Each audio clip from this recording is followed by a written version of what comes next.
After nearly 2 years, we finally made it. At the time of recording this, Macross Delta Zettai Live is the most recent entry to the franchise, hitting theaters in 2021 and getting a subtitled home release in 2022. And considering I got into Macross around this time, this was the first entry I got to see as it came out. And I remember everyone, myself included, being pleasantly surprised. And trust me, that's saying a lot. 2022 Starlight was a husk of a person, so if this movie could even reach my cold heart, then they must have done something right. Production-wise, there's not much to say. Everyone who worked on the first movie and TV series came back for this one, except for the director, Kenji Yatsuda. He just sort of hung up the towel after the TV series. I guess he felt like his career peaked at the Jellyfish Festival. Considering Delta's first movie was a recap of the entire series, this movie would act as a sequel to Delta's plotline, featuring 100% original content. Which is definitely for the best. If any series needs a clean slate to work with, it's Delta. And the first thing you'll notice jumping into this movie is how beautiful it looks compared to anything else Delta related. Seriously, I don't know how a series with such colorful character designs always looked so weirdly dull. But in this movie, everything pops. The colors are beautiful. We start with a glimpse at the new antagonist, working alongside a Mikumo look and sound alike who they refer to as the Singer of Dark. And if you couldn't tell by this movie's advertising, yeah, we're in for some evil idols, Macross Plus style. We're back on Windermere, where Heinz has invited Walkure to perform a concert in celebration for ending the war. All while Hayate, Mirage, and the rest of Delta Flight are training amongst Bogue and the Knights to do stunts for the show. A show that's yet again fully 3D. These shows look a little goofy, but I like them. I think the CG's come a long way over the years. The models look nice and there's some very dynamic shots. I like it. Afterwards, they take some time to hang around Windermere, with Freya being anxious, as it's her first time back since ditching everyone and going against the whole arranged marriage thing to become a singer. The mayor forgives her though, and they have a party to celebrate. It's a pretty chill scene that helps reintroduce the characters and their personalities. Makina's selling these dudes her OnlyFans, Reina is quite literally taking candy from babies. Which is fine by me. Kaname's flexing her prior idol history by talking about how she once sang with Ronka. And Mikumo's now developed much more of a personality, no longer viewing herself as just a weapon. As for Freya, she just likes apples. With Keith and Royd out of the picture, they give Bogue the spotlight, where we see he's still bitter towards humans due to their prior transgression. He's kind of an ass, but I think he's a pretty understandable character. I mean, they dropped a nuke on them. And even when actual hostile Windermerians appear to chase the humans out, he steps out to protect them out of respect for Heinz's wishes. I'm never against random characters like this getting more screen time and depth. He's cool. To break up the feud comes one of Windermerian's highest ranking priest, Father Johann, asking Bogue to forgive the angered Windermerians, showing how chill of a guy he really is. He'll be more significant later. Freya takes Hayate to her grandmother's apple tree, where they can share a tree and talk under the moonlight. She explains how her family has trees around the orchard, including one of our own. It's something Windermerians do to be remembered even after they've passed. Hayate begins speaking about his own father and how he remembers him via the one-phrase letters, kinda like in the show. Feeling inspired, Freya hops on the tree and begins singing a song called Inori no Uta, which can roughly be translated to prayer song. It's a Windermerian song of legend that tells a bittersweet love story between an ordinary village girl and the god of wind that came from across the stars. And this is another one of those magical moments from Delta. The song's really sweet, the atmosphere is killer, and Hayate pulls the trigger, confessing his feelings before the finale, which might be a series first. Freya shows some hesitation at first, not because she doesn't feel the same, but because she knows that she doesn't have much longer to live. She doesn't want to put him through that kind of pain, but to Hayate it doesn't matter. He tells her he loves her no matter what, and that's the big conflict of this movie. Well, the TV series sorta swept it under the rug and left it without a real satisfying conclusion. Zettai Live goes all in on the dilemma surrounding Freya's lifespan. The whole movie's painted as a tragic tale of two lovers trying to make the most out of this shitty situation. It's the type of emotional weight that Delta desperately needed. The good vibes are killed though, as the new enemy faction properly makes their debut, folding directly into Windermere's atmosphere despite it being isolated by a dimensional fault. Hines sends out the knights to check in on the situation, where they were ambushed by a swarm of enemy Valks. The aforementioned dark songstress proceeds to block out all fold communications with her song, also affecting Walkürde's fold receptors in the process. With everyone defenseless, the enemies begin dropping bombs on the city and the orchard. And this scene's just fucking painful, dude. Watching Freya break down crying as her family's orchard is burnt to the ground, that just fucked me up. We need these guys dead. Johann uses his energy to create a barrier, but too little too late, man. In an attempt to counteract the Dark Singer's effects, Walkürde begins singing back, and we see the Dark Idol beginning to analyze the data from their songs. So not only are Walkürde and the Dark Idol having some epic rap battle of history right now, but Hines jumps in as a surprise challenger, leading to a three-way sing-off action sequence. I don't care what people say, man. Macross is at its best when it's being unabashedly ridiculous. Just when Bogue's squad is wiped out and things seem at a loss for Delta Flight, a Macross unit called the Macross Gigation just fucking falls from the sky doing some sick maneuvers. Maneuvers that Mirage recognizes all too well. What could that mean? A familiar voice orders for them to get aboard so they can retreat, and once they hop on and fold away, now leaving Windermere under the new enemy's control, everyone's hopes are proven correct as we see our saviors Exodol and Max Goat Chad Max. 74 years old and he's still kicking ass. I think even Delta's biggest detractors smiled like idiots during this scene. Seriously, why did they make Max's granddaughter one of the main characters of the show and then never bring him back? That is a huge missed opportunity in retrospect. Max explains they were recruited by Chaos, with Lady M ordering them to assist Delta Flight in order to deal with the new threat. But before we elaborate, our boy Johann is in critical condition. That barrier really took a lot out of him. Before going out, he explains to Hayate how he actually knew his father during his stay on Windermere, even being the one to send the pendant on his behalf. He explains how Hayate's dad was a special operative there, but he never did anything to harm their people. In fact, he was trying to help them retrieve stolen samples from the Star Singer, unfortunately getting one back. That one which would go on to create Mikumo. While trying to get the others back, he was killed, fighting for the Windermerian cause. Meaning, that's right, Hayate's dad didn't drop a nuke on them. That's a plot point they decided to scrap entirely, which I guess I don't mind. It was an interesting idea on paper, but the TV show did literally nothing with it, and I don't think this movie has the runtime to focus on it much either. It's a worthy sacrifice for what's a more concise narrative. As he's dying, Johann tells Freya to reflect on her decisions, as a rune that shines too brightly will burn out quicker. Essentially meaning, the more she keeps singing, the quicker she will die.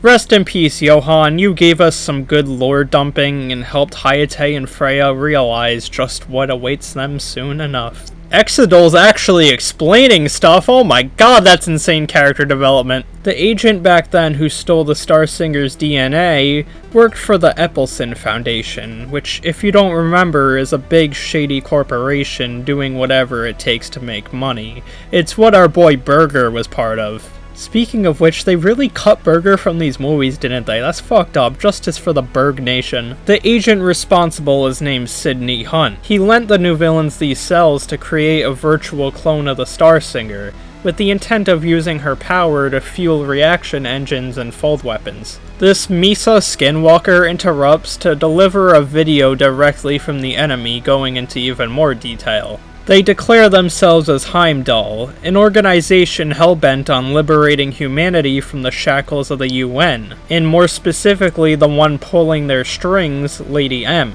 After the Sharon Apple incident, she placed bans on advanced technology such as cloning, AI, and protoculture tech. Technology, they insist, could have averted things such as VAR syndrome. The man in the video calls Lady M a hypocrite, as despite banning this technology, she went ahead and used it to create a clone of the Star Singer anyways, which, yeah, he's not wrong. I'm sorry, Mikumo, you are literally a crime against humanity. So yeah, Heimdall are just guys fighting against the UN's corruption via extreme methods. So basically what the Windermere Knights were supposed to be before they turned to that hive mind shit.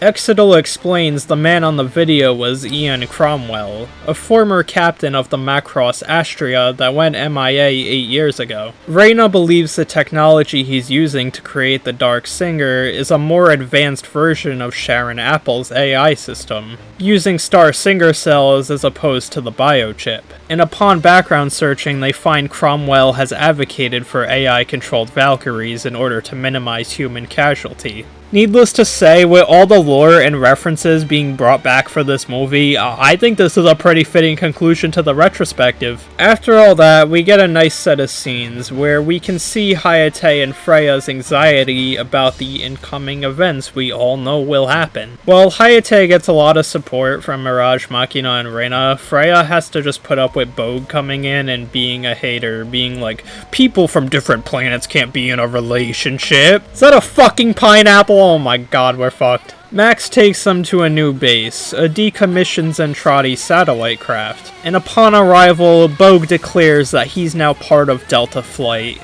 leading to a pretty cool training paintball fight against the other members. The songs and action are good as usual, but the real highlight is when Max steps in. I love how hard the animators lock in whenever he joins the fray. They even did it in Macross 7. Like, look at this shit. He destroys Hayate in no time. Mirage breaks up some bickering between Hayate and Bogue by telling them that they both suck, but she doesn't get the last laugh because Max comes in and not only insults her flying by saying she lacks the resolve to kill people with disregard, then he's like, yeah, you've probably also disregarded a romantic rivalry too. He was crazy for that. It's not her fault she was a studio mandate. Freya's sad she's gonna die, and so am I. But Hayate tries cheering her up with an apple he collected from her grandmother's tree amidst all the chaos. He promises that once they take back Windermere, they'll replant the orchard together using its seeds. Even if it takes them years! No, decades!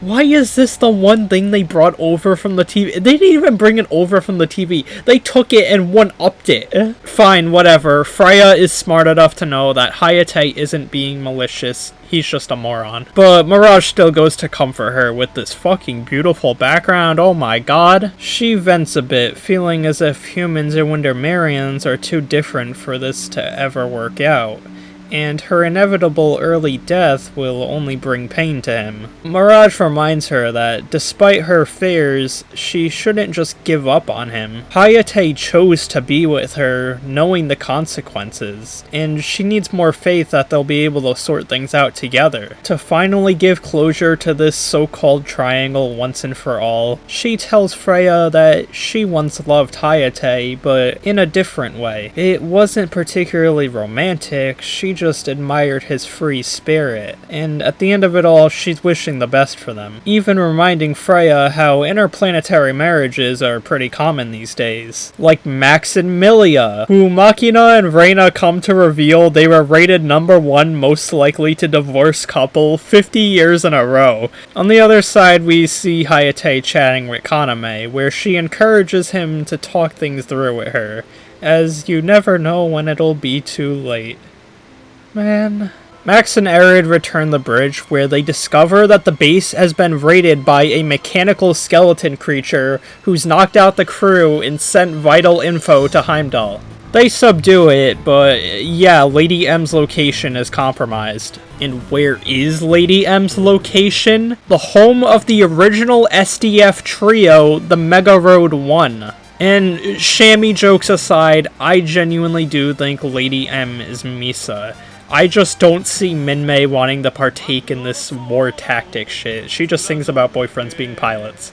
Exidal casually reveals that communications with the Mega Road were lost in 2016, until recently where they got a fold wave transmission, requesting backup as they've been trapped in a fold fault. and their systems completely crippled.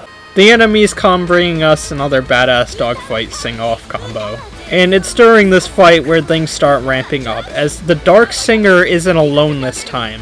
Having scanned all of Walkure, the system splits itself off, creating evil doppelgangers of each member, the Super Dark Angels Yami-Q-Rei. I don't know how it took us over 40 years to get evil doppelganger idols, but I am so glad we did. Not only are their designs just cool, bizarro versions of Walkure's, but their songs are so comically edgy. I love them. Like, I can't play them, but go listen to them. They sing about death and destruction and hate and stuff. These songs begin generating new structures across the galaxy, spreading Heimdall's control further, similar to Windermere's whole globular cluster plan. The enemies breach into base, and Delta Flight tries following them, but they get quickly overpowered. Yami Freya's even taunts them and shit. This encourages Freya to step up to the plate as well, singing harder than she's ever sung. Hayate gets all into his synchronized state, powered up, but almost a bit too much. Freya overdoes it so much that her whole body begins to crystallize. She begins struggling to even get her words out. And it's here where I have to give props to Freya's actress Minori Suzuki, cause usually at Macross the singing and vocal performances are entirely separate. Like, when a character has to sing in a scene, they just drag in the song recording, but here she is simultaneously voice acting and singing, putting a lot more strain into her voice as Freya grows weaker and weaker. The only other instances I could think of them doing this is when Basara was getting his shit rocked by Gigil. It's a shame I can't play an example of what I'm talking about, but trust me, if you go watch the movie, it really adds a lot. Heimdall retreats, but there isn't much victory to be had, as Freya is now in critical condition. Much to her dismay, Kaname tells her she's being taken off the mission so she can rest. Machina shows that they put one of her grandmother's seeds in a locket, promising they'll go back to plant it once the battle's over, so she just needs to stay strong until then. This isn't a decision that comes easy to Kaname. We see how she feels like she has to force herself to believe she's doing the right thing. They're all just trying to cope and stay strong, and in a weirdly beautiful twist, Mikumo's the one who can't. She's the one who's taking this the hardest. The girl who spent the series intentionally written as an emotionless blank slate begins breaking down into tears, wanting to keep singing with Freya. She spent so long only viewing herself as a tool of war. Freya was the one who helped her realize the value of music, of love, of life, and now she's about to lose her. But Freya's optimism can't be trenched. She puts her hand out, telling her that she'll be a member of Walkure no matter what happens. This is sort of a beautiful full circle, as Mikumo's music brought a lot to Freya in her time of need, and now Freya's the one bringing hope to Mikumo. It's the pre-final battle, and after a bit of preparation, we get the most difficult pre-finale confrontation of all. Hayate finds Freya forcing herself out of bed, engaged in the ultimate inner conflict. Freya's scared. She's scared of dying, scared of not being able to live with Hayate, but she also can't give up singing. Singing as a Walkure, using her voice to protect those who she loves, spreading joy to others. To her, singing is living. Death is scary, but not living is scarier. Hayate begs her to stop, to lie down and rest, let him deal with saving Windermere so she can live just a bit longer. But they both know she can't do that. They don't even end this off on a positive note. All they can do is embrace each other and cry, and that's honestly what I'm doing right now. I'm not even sure if this crazy action sequence and montage of a bunch of previous Macross planets is enough to cheer me up. We get some nice banter with Delta Flight, some last minute reminiscing of Messer, and a heartfelt performance by Kaname in his honor. Heimdall uses Yami-Q-Rei to open a fold gate, finally freeing the Mega Road 1, and oh my god, is that Misa? And Is that supposed to be Minmay? Misa Jr. maybe? I don't know, it's not a very distinct silhouette. Anyways, yeah, Cromwell freed them from space hell, also he could kill them himself. That is peak hater behavior. Max fires a barrage of cannons, which obviously fails, meaning that they're gonna have to destroy the system from within. Something that could be achieved with the newly designed Lil Karios plus Valkyries. They're basically just Valkyries powered with Fold Quartz, and their abilities amplify to Walkyre's song. Hayate charges in, declaring he's fighting so Freya can keep singing as a Walkyre, so he can keep flying. He wants everyone to be able to live their lives together. And his feelings reach Freya, giving her the drive to drag herself onto the field, not even being able to stand on her own. And this right here is a, top 3 Macross scene for me. She apologizes to Hayate, proclaiming she's going to sing. She wants to live with Kaname, Mikumo, Makina, and Reina. Not just live in a physical sense, but to truly live. She doesn't want to rot in a bed counting down the days. She wants to spend her time doing what she loves, even if it kills her faster. She's not gonna hold back. Not on life, singing, or love. She's gonna live her life to the end. She's gonna be absolutely alive. Absolutely! Yeah, I basically just paraphrased her speech, but she worded it better than I ever could, and her words immediately reached them, with them embracing each other for one last song. This is such a hype final battle. Everyone charges to Heimdall's base. Even Mirage realizes she doesn't have to worry about being a genius. She could fly her own wind. Arid gets to be the new commander because Max is like, you know what, I've actually been pretty fucking miserable doing this commander shit. So he tosses his hat, goes to kick ass himself, giving us the generational line, I'm not captain anymore, I'm a genius! Bravo, Kawamori! In the midst of this crazy action, Sydney tries backstabbing Cromwell by stealing Yami-Q Ray and bringing it back to his company, but Cromwell just guns him down frame 1. Rest in peace, Sydney. Cromwell begins charging the Macross cannon to fire at Lady M, but thanks to Freya and Hayate's amplification, he reaches the base on time. But whoa, he gets blocked by a barrier, and in order to break through it, Freya puts her entire life into one final song.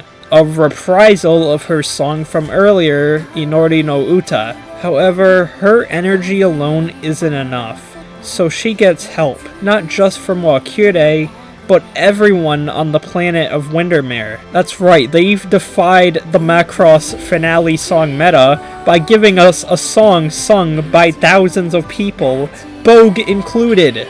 This is just a fucking beautiful scene. Even Yami-Q Ray has a change of heart and joins in as well.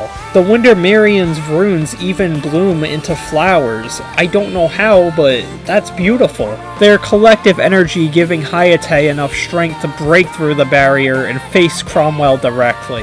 While he isn't quick enough to stop Cromwell from firing the cannon, it did buy enough time for them to hit him, make him miss the shot, and then blow up his ship with a barrage of Macross cannons. They think Hayate died in the explosion at first, but of course he didn't, and he also saved the baby in a pod. Yeah, I forgot to mention that. The Star Singer's cells didn't purely make Vocaloid programs. There was also an organic bit in the center of it all, storing all this information, seemingly being influenced by Freya and the Windermerian songs by the end. It's a bit weird, I don't fully get it, but it's Macross, it's always weird, whatever. With the battle finished, Freya's voice finally gives in, leaving her unconscious, soon waking up alongside her loved ones on Windermere, now almost completely crystallized. Hayate shows her the baby and how her influence managed to give it a rune as well, meaning that she's sort of like Freya's daughter in a way. Hayate holds her tightly, staring out in the distance, admiring the rune flowers that have bloomed. They do their little back and forth, saying one-sentence phrases, and this is just a beautifully crafted scene. There's no background music or anything, just a deafening silence, letting you take in every word. She looks to Hayate and tells him she loves him, and he reciprocates it. They share a kiss, and that's that. Her rune burns the last of its energy, her body looking at peace, a smile on her face, and her hands doing the Wakyure gesture. He embraces her one last time as Wakyure bids her farewell with one more song, Uchu no Kakera. The way their voices break, the immediate cut to credits, and the post-credit scene where we see Hayate and the grown-up baby in the orchard. He promised Freya he replant. I cried. In fact, I'm crying as I write this part of the script, and I'm tearing up as I record this audio. And I don't think Macross has ever been able to do that for me. This series usually has like good vibes, and this is a very bittersweet ending, don't get me wrong. Freya lived her life to the fullest, but like, damn, there is a layer of tragedy to it all. But yeah, overall, this movie's something special. Not only is this the biggest redemption story for Delta, but this is genuinely one of my favorite entries in the franchise. I couldn't think of a better note to leave this retrospective series off on. This movie just has beautiful animation, an amazing soundtrack, well-crafted lore with all these neat little callbacks. The pacing's actually pretty good, and most of all, it had heart. Macross has shown me the beauty of a lot of things. The beauty of culture, of nature, of love, of individuality. But this movie showcases the beauty of life itself. Living means doing what brings you fulfillment, and that's what Freya did. Rest in peace to Freya Weon. She was one of the most gory characters to ever do it. If Delta's earlier entries understandably turned you off, I implore you to just bite the bullet, at least endure Passionate Wakyure for 2 hours, and check out this movie as soon as you can. It is seriously that good. And with this being the final Macross retrospective, for now, I want to take a moment to thank you guys. Whether you've been here since my Lin Kaifun rants, or didn't hop on till I was making Sonic X AMVs, I appreciate it. It's your support that's inspired me to live my life to the fullest. I'm like Freya, but instead of dying via singing, I'm dying via editing Basara clips at 4 AM. Well, gee, Starlight, now that you're done with Macross, are you finally gonna talk about Mazinger? Whoa, who said I was done with Macross? I said this was the final Macross retrospective, not the final Macross video. That's right, we're going back to the bane of my existence that compelled me to make this series. Tune in next time for the real Macross marathon finale, re-ranking the Macross series. 心から